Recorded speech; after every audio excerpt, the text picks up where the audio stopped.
My first son was born in New York, and I was living in Brooklyn at that time, so I would take my son to Prospect Park every day.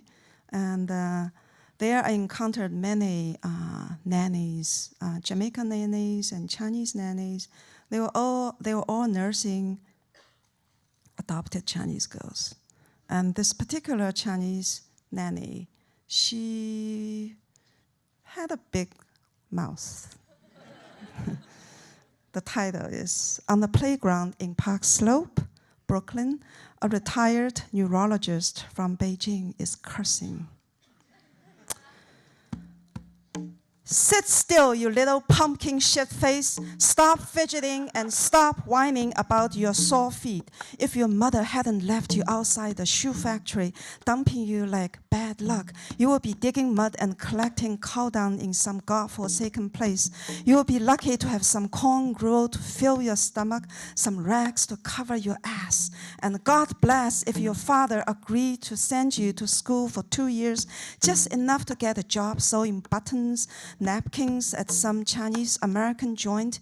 You will be lucky to marry a peasant from another village, to have a child within the quota. If it were a boy, you will be pampered. If a girl, you will be cursed and beaten. Or if you were pretty, which you are not, you would sell your flesh at hotels, bus station, become some rich man's mistress.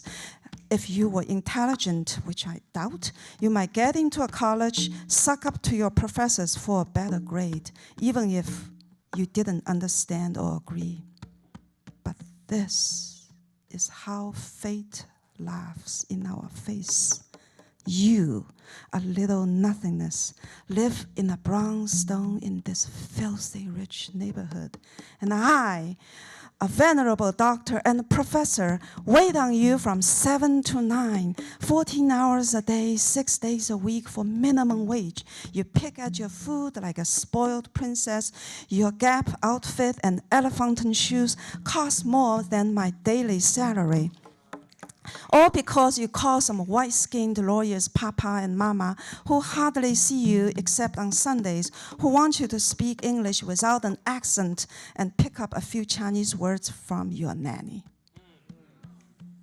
No way.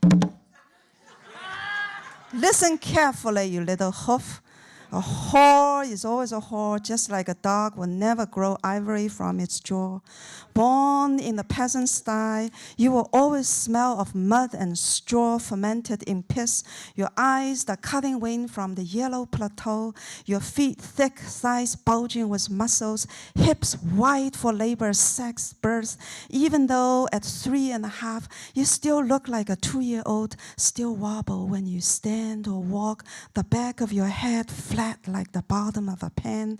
Believe me, I'm a doctor, I know.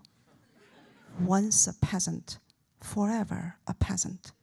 Just as a Chinese remains a Chinese, wherever she goes, even in her grave.